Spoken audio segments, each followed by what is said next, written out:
I found these two metal tools alongside some old cobbler's equipment. Each one has a hinge and opens in the middle with a circular cutout and paddle-like ends. Does anyone know what they were used for?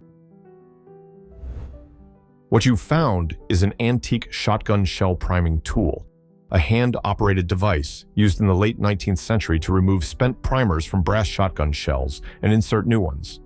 This particular design was patented in 1875 by American gunsmith Lewis Hepburn, who worked for Remington. The circular opening holds the base of a brass shell, while one arm includes a pin for extracting used primers. It was widely marketed by companies like Remington and the Bridgeport Gun Implement Company, and could be found in general stores, mail-order catalogs, and gunsmith shops. I found these tools in an old toolbox. They have flexible spring bodies that can bend slightly. Does anyone know what they are used for? What you found is a spring-loaded center punch, a self-striking tool used to create small indentations in metal, wood, or plastic surfaces. These dimples serve as starter marks to guide drill bits and prevent them from wandering. Unlike traditional punches that require a hammer, this tool uses a built-in spring and striker. To use it, you pull back the spring-loaded shaft and release it, producing a sharp impact that marks the surface. I found this small metal object among my grandfather's World War II memorabilia. It's about 2.5 inches long, unscrews at both ends, and has a small yellow blade hidden inside. It was tucked inside the band of his RF beret. What you found is a World War II-era RAF snakebite lancet, a compact first aid device issued to British airmen serving in tropical regions. Removable end caps unscrew to reveal a small metal blade or lancet and a potassium permanganate capsule. The blade was used to make a small incision over the bite, and the permanganate crystals were then applied directly to the wound in hopes of neutralizing the venom. Though the method is now considered outdated and even harmful, it was standard practice at the time. I found this strange metal object while cleaning out an old dump. It has a hex-shaped threaded base and a clear pointed tip, possibly made of glass or plastic. One side is stamped with the word Tideco, and the other has a serial number. Does anyone know what this might be used for? What you found is a Tideco liquid sight indicator, a highly specialized device designed to show the fluid level inside a machine. The transparent prism at the top is an optical sensor that works based on the principles of light reflection and refraction to indicate whether liquid has reached that level. When the prism is surrounded by air, it reflects light back toward the viewer and appears bright. But when fluid covers the prism, the light passes through the liquid and scatters, causing the tip to appear dark. This allows technicians to verify at a glance whether the oil or coolant is at the correct level. I found this metal ingot while cleaning out an old house. It's marked Bunker Hill and Super Hard. Does anyone know what it is? What you found is a vintage Babbitt metal ingot. This alloy bar was once used to cast low-friction bearings in heavy machinery. It was invented in 1839 by Isaac Babbitt to reduce friction and wear on rotating shafts. It's made of soft metals like tin, combined with harder elements such as antimony and copper. Machinists would melt the ingot and pour it into bearing housings, where it would cool and form a smooth, conforming surface. The soft matrix held oil and embedded dirt, while the hard particles carried the load. This structure gave Babbitt bearings exceptional durability and self-lubricating properties.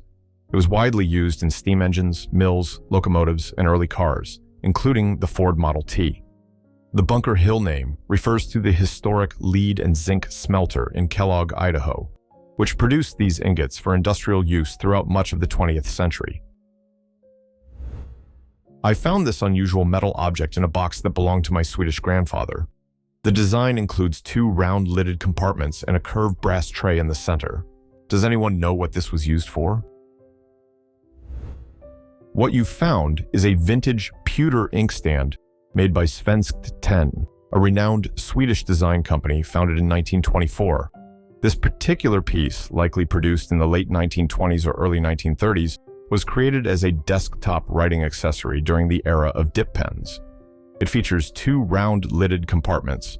One contains a removable glass liner for holding ink, while the other may have been used for blotting sand or a second ink color. The curved brass depression in the center served as a pen rest or as a holder for a rocker blotter used to dry ink on paper. This old brass key was passed down to me by my father. It's marked Folger Adam, Joliet, Illinois, and has no markings on the back. Could this have been used in a jail?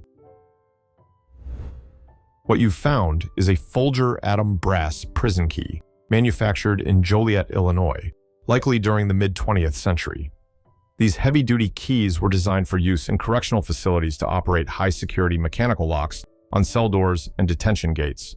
The model code M2 refers to a specific lock series used in prisons across the United States. Folger Adam was one of the leading suppliers of prison hardware in the country, and their locks and keys were installed in hundreds of state and federal institutions. I found this antique hammer in the crawl space of my sister-in-law's historic home. The wooden handle is about 10 inches long, and the metal head measures around 6 inches. Does anyone know what this type of hammer was made for? What you've found is a roofing hatchet, also known as a shingling hammer. This hybrid of axe and hammer was designed specifically for roofers, allowing them to cut, trim, measure, and nail shingles with a single tool. These tools became widely used in the 19th century, when roofers needed a versatile solution for working with cedar shakes and later on machine-cut shingles. By the mid-20th century, Ohio roofer Anthony Crookston developed a design very similar to the one you found. In 1948, he founded the AJC Hatchet Company, and by the 1960s, he and his son patented improved versions featuring sliding exposure gauges and replaceable blades. I found this unusual metal and glass device at an automotive auction. It's about 4 inches long and has a glass dome on top, a threaded fitting at the bottom, and a rotary switch on the side. Does anyone know what it's used for? What you've found is a vintage fuel sediment bowl, a combination fuel filter and shutoff valve commonly used on tractors and small engines from the early to mid-20th century. The glass bowl collects water, rust, and debris from the gasoline, allowing clean fuel to pass through to the engine. As fuel flows out of the tank, it first enters the glass bowl, where heavier particles settle at the bottom. A fine mesh screen provides an additional layer of filtration, while a built-in valve controls the flow of fuel. First introduced in the 1910s, sediment bowls became standard equipment on American tractors by the 1930s. They offered a simple, visible way to check fuel quality and helped protect engines from damage caused by contaminated fuel.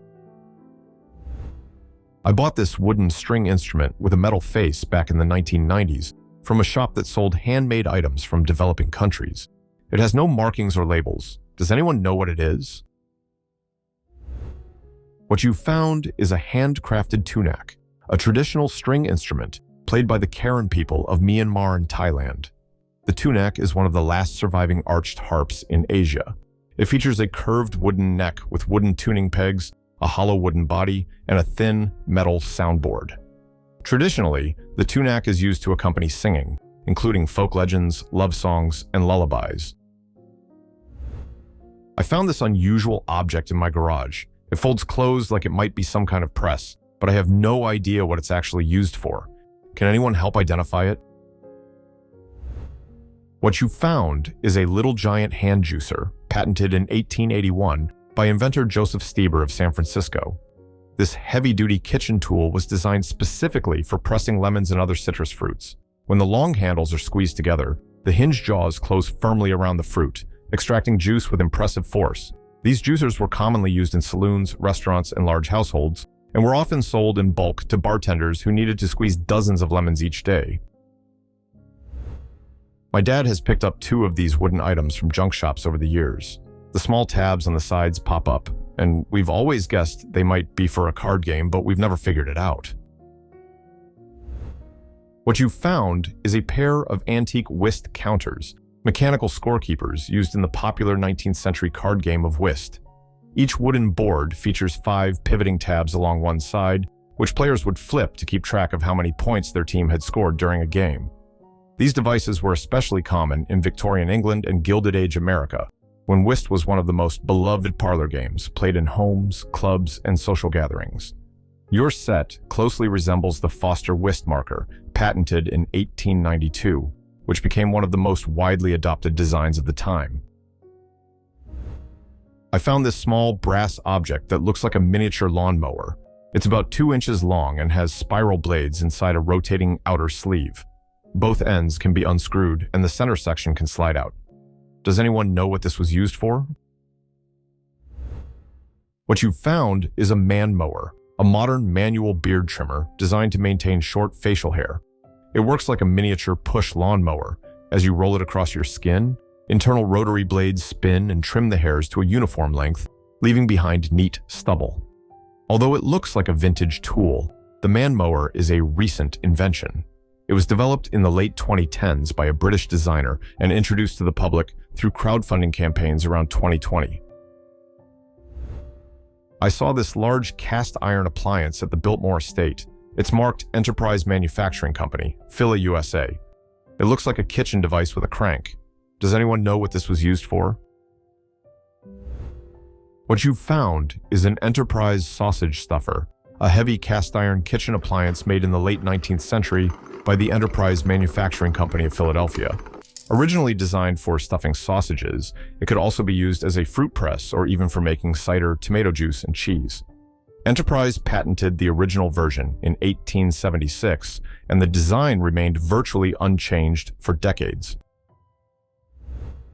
This small wooden container belonged to my great-grandmother, who lived in New York, though our family is originally from Ireland. She used it as a button box, but we're not sure what it was originally meant for. What you found is an antique wooden shoe dressing container, most likely dating from the late 19th century. These hand-turned jars were used to hold blacking paste or cream polish for maintaining leather shoes. In the last video, I asked you to guess what this strange tool might be used for. This item is a rocker punch, a very obscure tool used by modern flint knappers for indirect percussion. The rounded parts rest against the legs, while the copper bit is placed against a knappable stone and struck to chip the stone. Thank you to everyone who participated and shared your guesses. A special shout out to Nate McDonald for being the first to correctly identify it. Alright, it's time for another mystery item. Take a look at this unusual tool with a long metal handle and a green plastic piece at the top. There's also a small plastic compartment that slides out from the handle. What do you think it is used for? Leave your guesses in the comments and I'll reveal the answer in the next video. Thank you for watching. If you enjoyed the video, please like and subscribe. Your support motivates me to create more videos. See you next time.